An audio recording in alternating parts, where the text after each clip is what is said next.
Adão, aqui em capítulo 1 de Gênesis, vem relatando tudo aquilo que o Senhor fez.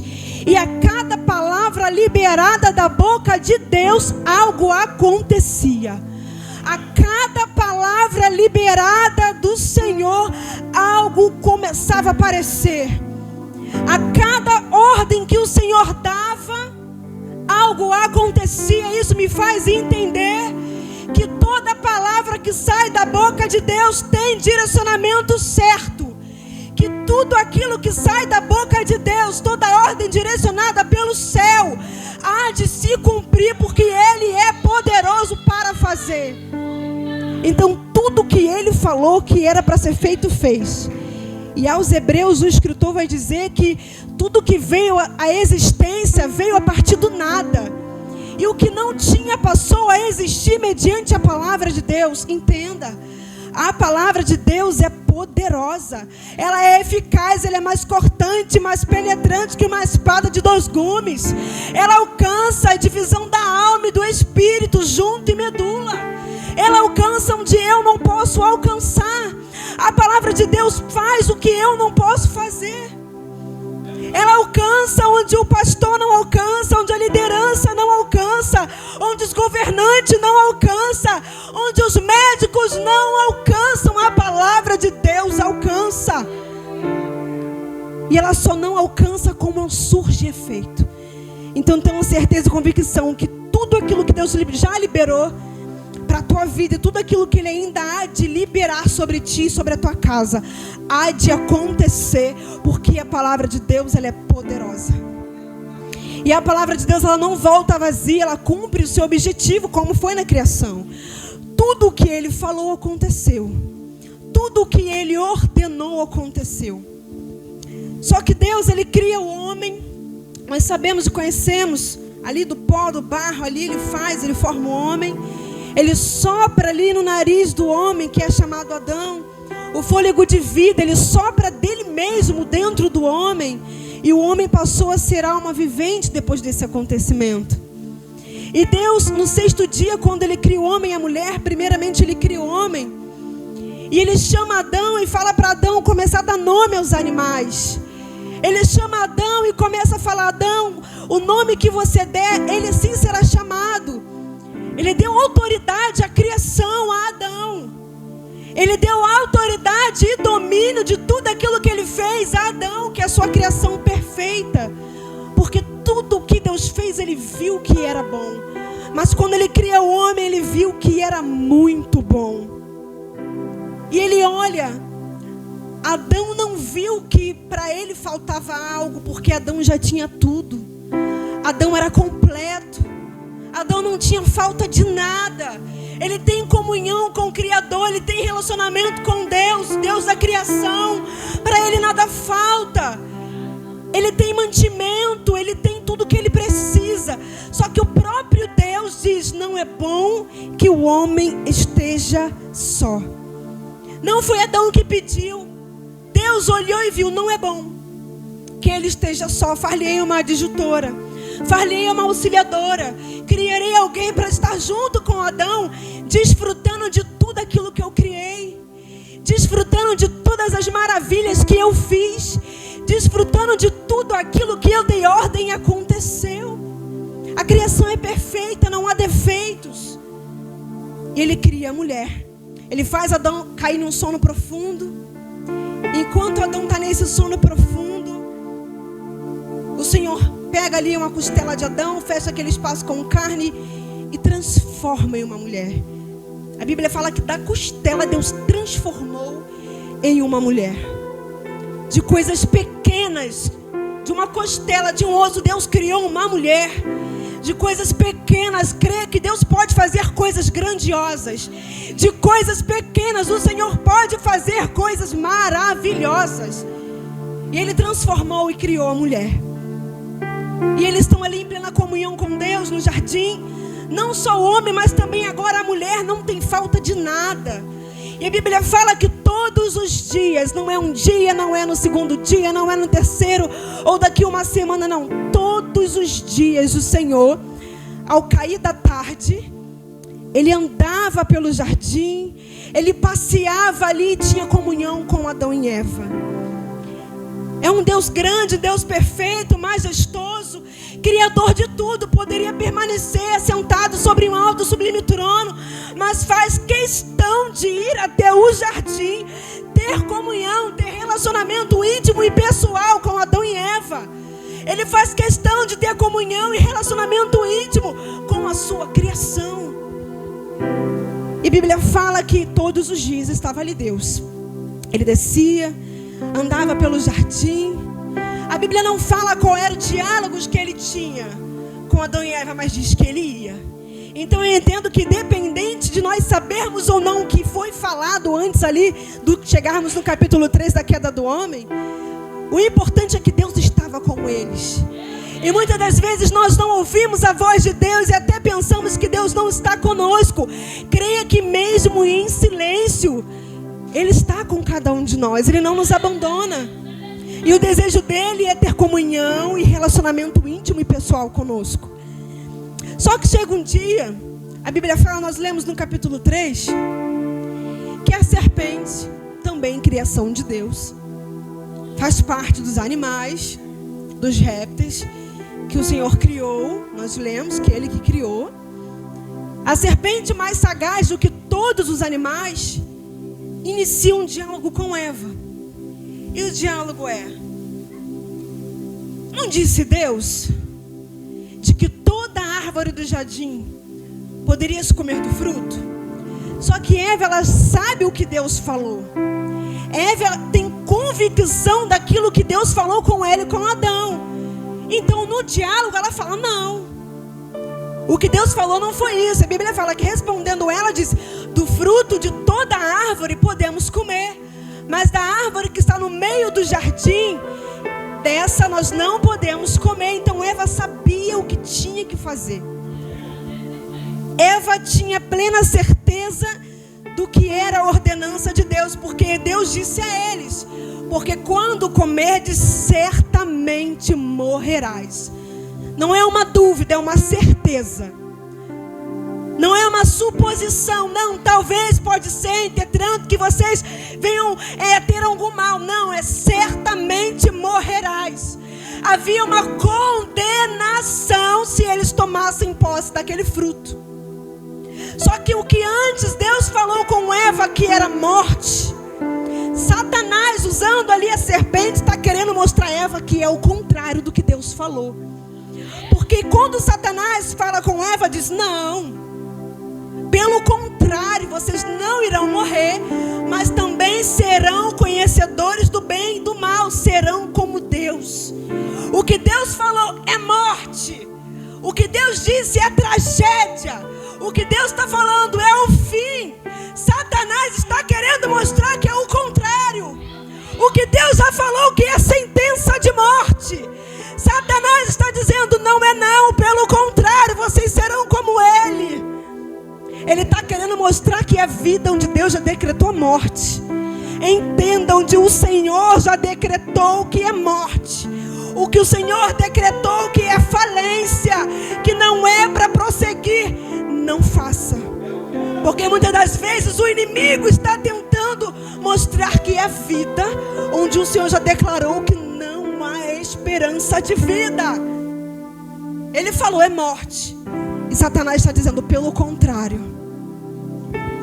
Não é morte, vocês serão como Deus e ainda saberão do bem e do mal.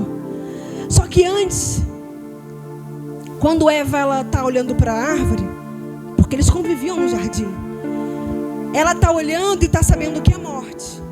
Ela está olhando e ela sabe que se desobedecer uma ordem dada da boca de Deus, é o fim, é morte, na certa, porque certamente morrerás. Só que antes do diabo falar com ela, usando ali um animal, ela vê como morte. Só que agora Satanás maquiando, Satanás de alguma forma fantasiando, porque ele é enganador, e o que ele está fazendo com Eva é enganar. Eva agora olha para a árvore, a Bíblia diz, nós lemos, que vendo a mulher, ela já havia visto a árvore, ela não está vendo agora pela primeira vez. Vendo a mulher, que a árvore era boa para se comer, Vendo a mulher que agora a árvore se tornou desejável aos olhos, vendo Eva que agora é agradável, pega do fruto. O que antes Eva olhava e via, não é para fazer, é morte. Agora ela está olhando e está fazendo, é desejável. O que antes ela olhou e falou, é condenação, é certo que eu vou morrer. Agora ela está olhando e está dizendo, é bom, é agradável. E nós precisamos ter muito cuidado com aquilo que Satanás está querendo fazer, que nós viemos olhar e começar a perceber que é agradável, que é bom, que é desejável, aquilo que o próprio Deus já disse que é morte. Precisamos redobrar a atenção, porque muitas das vezes Satanás vem dessa forma, maquiando o mal, escondendo, tampando. Só que o Senhor já liberou a palavra, só cai aquele que não obedece o que Deus já falou. Eva não estava indo enganada porque Deus não alertou, não, Deus já havia falado. E quantas coisas, quantas vezes o Senhor já nos alertou, já nos falou, não faça, não vai, não é assim, não é desse jeito. E muitas das vezes nós estamos querendo procurar a coisa boa, muitas vezes Satanás querendo fantasiar, a gente começa a ver, é agradável, é desejável, dá para ir, dá para fazer. Cuidado, cuidado. E a Bíblia fala que ela pega, come do fruto e dá ao seu marido. O que muito me chama a atenção no texto é que mesmo Eva comendo do fruto, dando a Adão, da mesma forma que Deus descia para ter comunhão com o homem, mesmo mediante ao pecado, mesmo mediante a desobediência, mesmo mediante ao erro, mesmo mediante ao contrário do que Deus falou, eles fizeram. O Senhor desce e vai até o jardim. Mais um dia, na viração do dia, ter com Eva e Adão. Entenda, o meu e o teu pecado não muda Deus. O meu e o teu erro não faz Deus ser menos santo. Pelo contrário, só nos afasta dele, porque a Bíblia diz: o que faz separação entre Deus e o homem é o pecado. O que separa eu do Senhor é o pecado. Não separa Deus de mim, eu que me separo dele, porque todos os dias ele está no mesmo lugar. Todos os dias, na viração do dia, lá estava Deus. Só que quando o homem peca, imediatamente quando eles ouvem a voz do Senhor, a Bíblia fala, quando eles escutam os passos de Deus, eles se escondem por trás das árvores, porque imediatamente eles viram que estava nu quando pecaram, e a vergonha veio, porque a única coisa que o pecado traz é vergonha. A única coisa que o pecado traz é isso, malefícios. E o diabo está querendo tampar a tua visão, querendo mostrar, não tem nada a ver, dá para fazer, dá para ir. Não, tem malefícios sim. Tem malefícios sim. E o pecado trouxe para eles vergonha, não só vergonha. A vergonha foi o primeiro passo, porque depois disso houveram muitas consequências. Então cuidado com o pecado, porque o que faz separação entre o homem e Deus é o pecado. E a Bíblia fala em Apocalipse, João diz, sede santos, porque Deus é santo. Aquele que é santo santifica-se mais. E quando o Senhor pergunta a Adão, onde estás? Deus já sabia onde Adão estava, mas ele queria ouvir de Adão. Adão, onde estás? E Adão fala para o Senhor. Ouvir os seus passos. Ouvimos a tua voz e nos escondemos porque estávamos nu. E o Senhor pergunta, mas Adão, como sabe que estás nu? Vocês comeram do fruto da árvore que eu falei para vocês não comerem? É como quem diz, Adão, vocês fizeram aquilo que eu disse para vocês não fazerem? Vocês tocaram, Adão, onde eu disse para vocês não tocarem? Adão, vocês participaram, vocês fizeram, vocês tomaram posse daquilo que eu disse que era morte. E eles se esconderam e ali eles vão, se colocam diante de Deus com vergonha. Já haviam feito ali folhas de figueira para se tampar, mas sabiam que estavam nu. E o Senhor pergunta a Adão por que comeu. Só que a primeira atitude de Adão não era assumir o seu erro. Deus, comi, errei, desobedeci. Mas não, a primeira atitude de Adão, mediante ao cenário que ele está vivendo, é responsabilizar alguém. Só que ele não responsabiliza somente a mulher, porque a fala de Adão: olha, a mulher que tu me deste, me deu de comer do fruto e eu comi. Além de responsabilizar Eva, ele está responsabilizando quem? A Deus. Porque o Senhor que viu que não era bom que o homem estivesse só. Adão não pediu uma mulher, Adão não pediu uma companheira, mas recebeu do Senhor. E em Provérbios, Salomão vai dizer que quem recebe uma esposa do Senhor, grande coisa recebeu, é uma bênção. Só que a bênção que Adão recebeu, ele está querendo de alguma forma transformar em uma maldição, dizendo: se pequei, a culpa é dela, se errei foi porque o Senhor me deu ela. Cuidado para você não estar transformando em maldição aquilo que o Senhor te deu em forma de bênção. Cuidado para você não estar dizendo que é maldição aquilo que o Senhor te deu. O Senhor não amaldiçoa ninguém, pelo contrário, Ele tem prazer em abençoar. Em ti serão benditas todas as nações da terra. Ele falou isso a Abraão, nosso pai da fé. Ele está responsabilizando não somente a Eva, como a Deus. É como quem diz: olha, eu estava aqui de boa e o Senhor quem deu. Só que então Deus vai virar Eva, vira a mulher e pergunta: por que comeste do fruto? E a mulher também, a mesma atitude de Adão, ela poderia muito bem assumir a responsabilidade. Olha, a serpente ali me deu, eu peguei, comi. Não, mas ela automaticamente... Não, é a serpente que me deu, eu só comi porque ela deu. Então, mais uma vez, não só Adão, mas Eva também está responsabilizando terceiros. Nós precisamos ter ciência e conhecimento que nós precisamos, ter consciência, que nós precisamos assumir as nossas responsabilidades. Nós precisamos ter consciência que é necessário assumirmos os nossos erros, as nossas atitudes. Não há mais tempo de falar: Senhor, eu não fiz por conta de fulano. Senhor, eu não fui por conta de ciclano. Senhor, não deu, eu fiz por isso ou por aquilo. Não, Senhor, eu não fiz porque eu não quis. Oportunidade eu tive, mas eu não quis. Nós precisamos assumir a nossa responsabilidade. Não podemos ser como os meninos. Paulo diz: quando éramos meninos, falávamos como menino.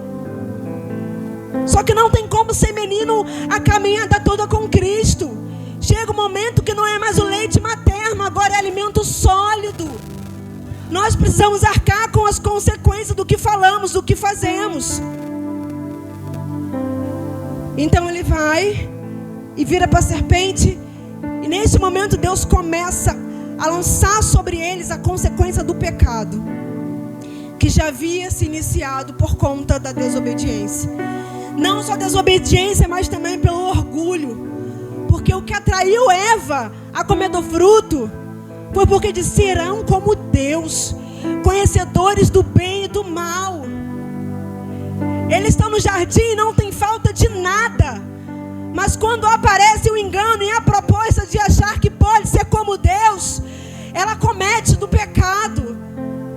Lembra que eu falei que eles não tinham falta de nada? Nada faltava a Adão e Eva.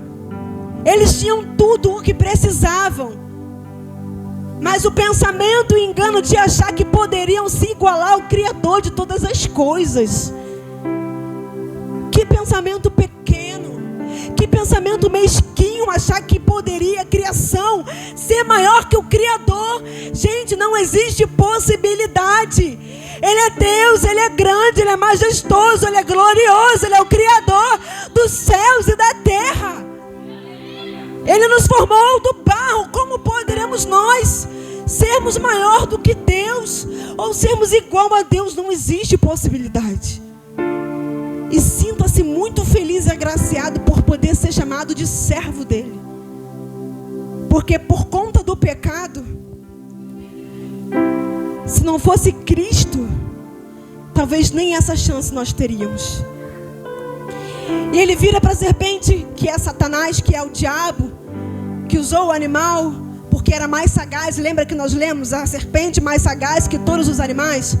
Só que outro ponto muito importante é que quando nós lemos ali sobre a criação, quando Deus cria os animais, os répteis, os animais selváticos, os animais domésticos, os animais marinhos, Deus deu domínio sobre todos eles. Então Adão, ele tinha domínio sobre qualquer animal. Está escrito, nós lemos. E ter domínio é ter superioridade. Ter domínio é ter conhecimento seguro e profundo. Então eles conheciam, sabiam que era um animal mais selvagem, mais sagaz. Eles conheciam, tinham domínio sobre aquilo. Só que deixou a situação, o pensamento de talvez ser igual a Deus, dominar. E nós precisamos ter cuidado, porque existem situações que nós temos domínio. O Senhor já liberou sobre a nossa vida domínio sobre tal situação. Só que o diabo maquia de uma tal forma, e muitas das vezes nós perdemos o domínio daquilo que era para nós termos domínio. Nós perdemos o controle de situações que era para nós termos o controle. Deus deu esse domínio ao homem, Deus deu esse poder ao homem.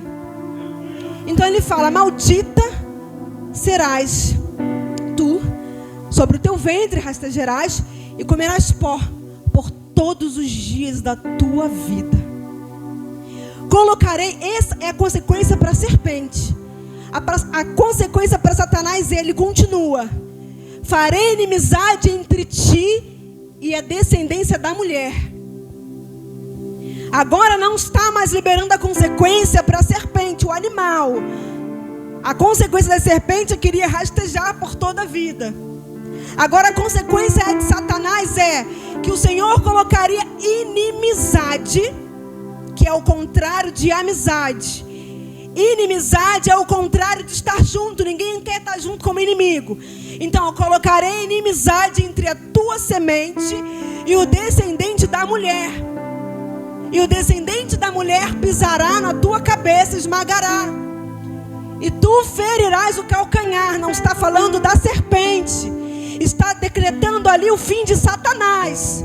Quando fala sobre pisar na sua cabeça, está dizendo que vai vir um descendente de mulher, semente da mulher que é maior do que você, irá pisar e esmagar a tua cabeça. O que o Senhor está dizendo no Éden? Virá um da semente da mulher que vai esmagar a tua cabeça, tirando todo o poder e todo o domínio. Só que tu ferirás o calcanhar. E quando fala sobre ferir o calcanhar, está se referindo à crucificação. Ferir o calcanhar está se referindo à dor. Ferir o calcanhar está se referindo ao sofrimento.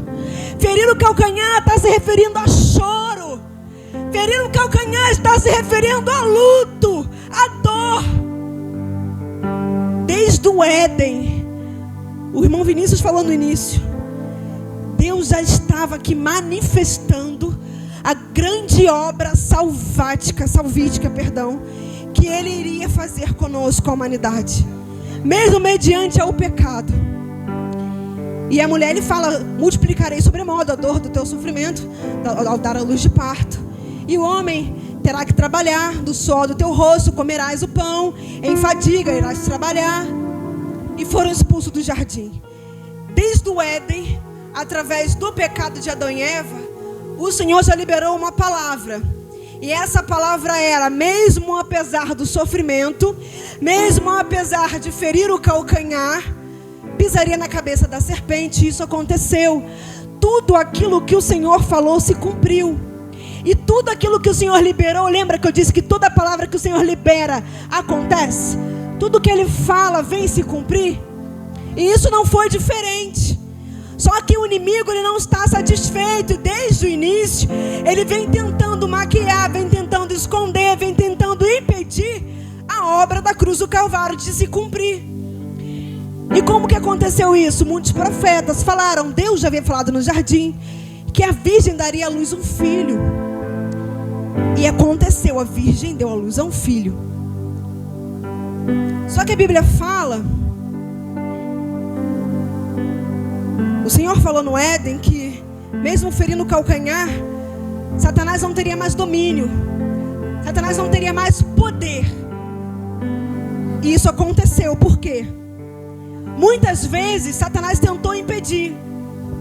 E uma coisa que aconteceu muito interessante é que o Senhor, cumprindo o seu ministério, cumprindo a obra que o Senhor designou para ele fazer,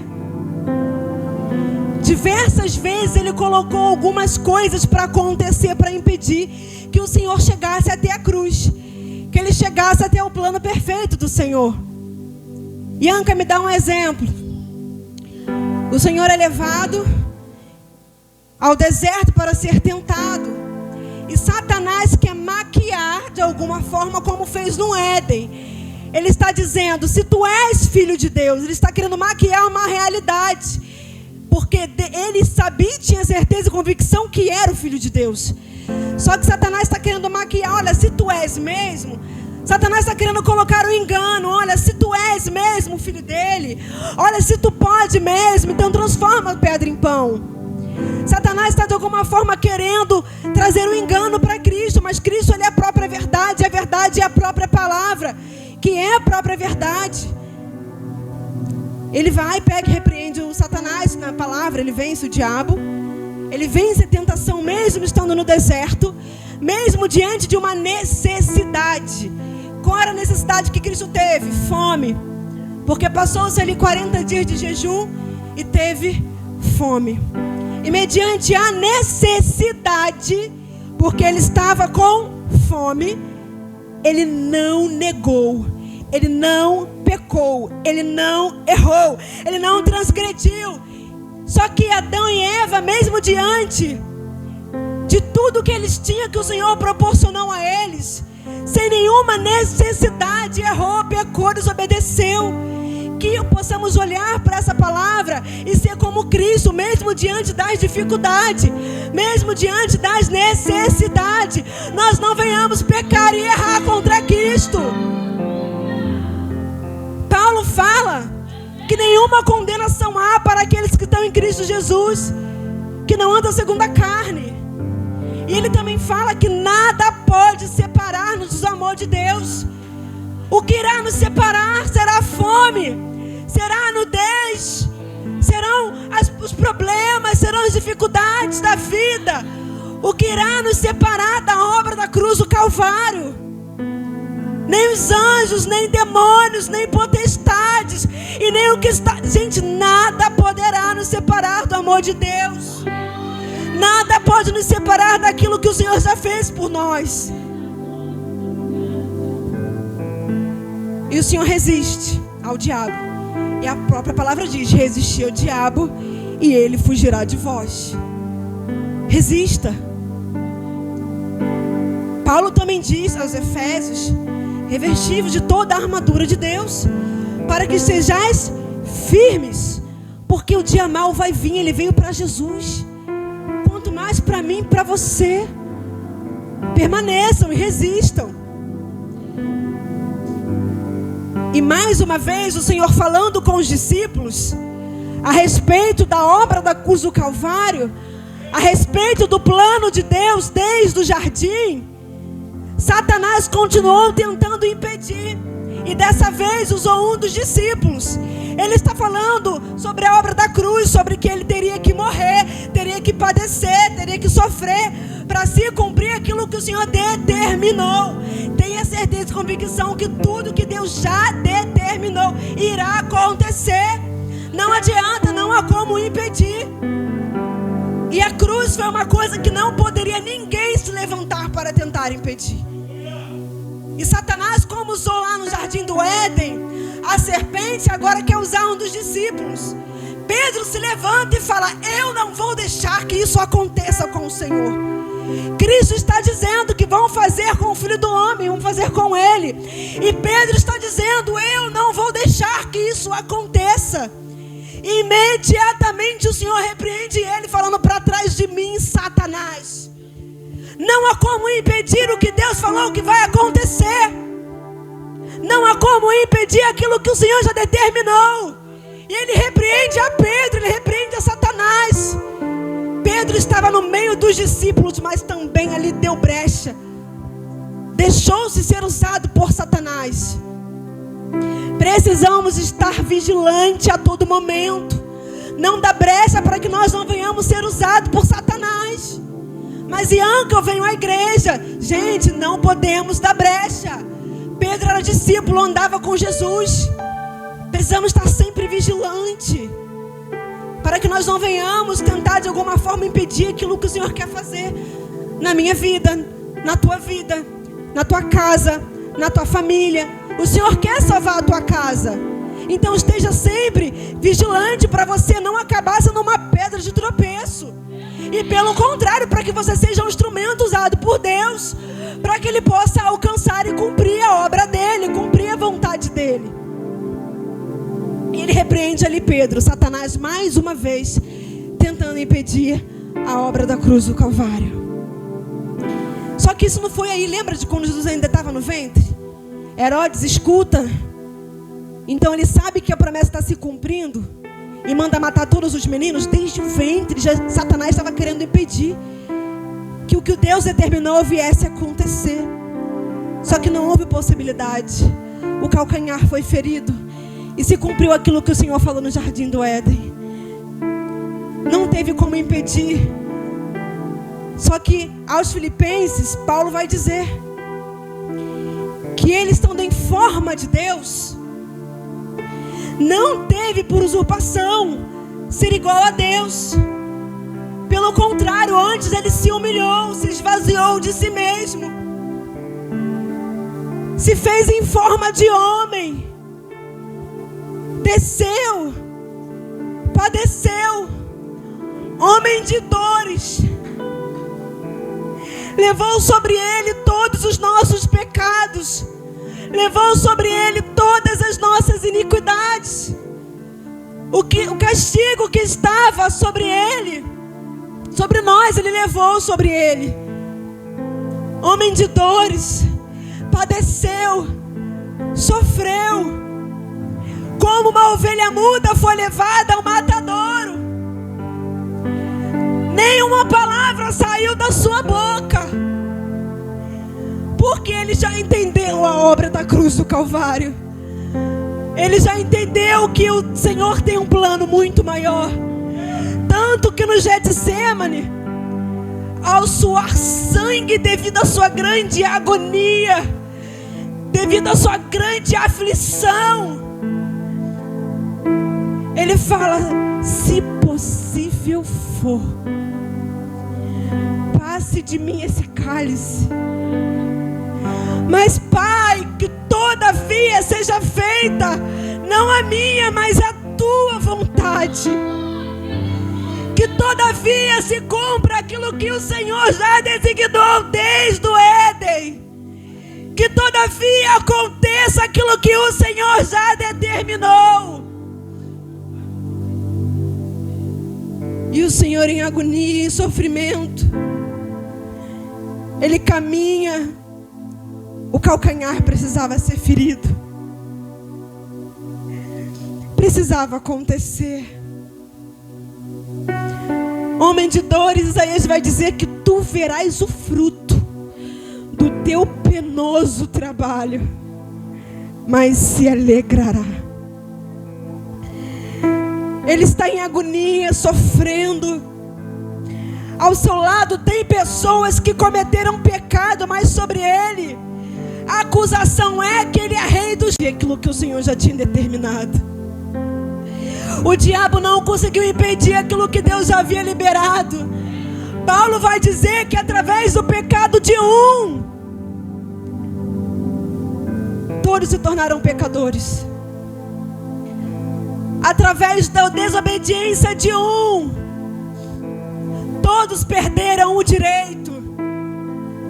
Através da desobediência de um, todos nós se tornamos pecadores. Ianca, então quer dizer que o pecado de Adão eu tenho participação? Não, porque a Bíblia fala que todos pecaram e destituídos foram da glória de Deus. Então não é por conta do pecado de Adão, é porque nós também pecamos, mas porque nascemos com uma natureza pecaminosa, inclinada ao pecado. Então não adianta falar: eu erro hoje, eu peco hoje por conta de Adão, porque ele pecou. Não, Nós nascemos inclinados com a nossa natureza humana pecaminosa. Mas nós, por responsabilidade nossa, cometemos o pecado. E Paulo diz: todos pecaram e destituídos foram da glória de Deus. Só que Paulo também vai dizer aos romanos que por conta de um único homem também, pela obediência de um, todos foram justificados. Pelo pecado de um, pela desobediência de um, condenado. Pela obediência de um só homem, todos justificados. Porque onde abundou o pecado, superabundou a graça. Onde abundou o erro, a desobediência, superabundou a obediência, a graça e a verdade.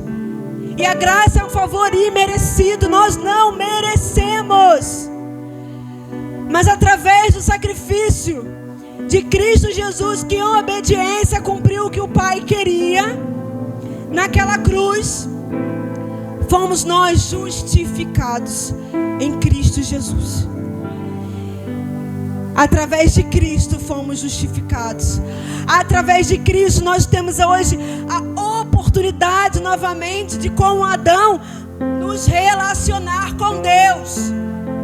Cristo trouxe para nós a oportunidade de voltarmos a ter um relacionamento íntimo e pessoal com Deus.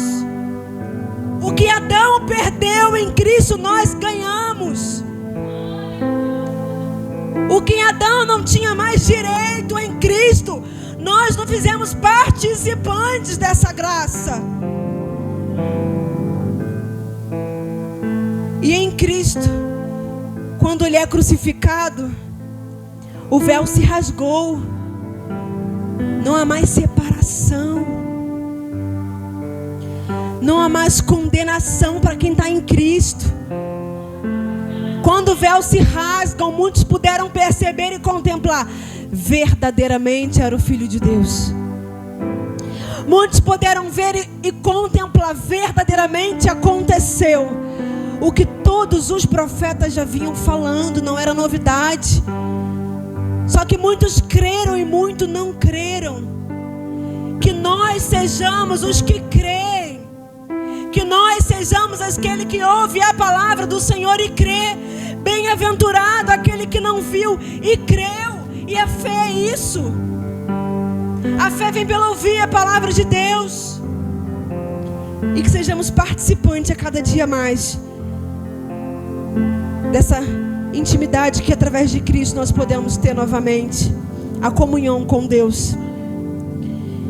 Que nós não venhamos rejeitar todo o sofrimento e toda a dor que Jesus padeceu e sofreu naquela cruz por mim e por você. Que possamos ser gratos. Que possamos a cada dia viver para que Cristo seja glorificado. Quer comais, quer bebais, tudo fazei para a glória de Deus. Tudo.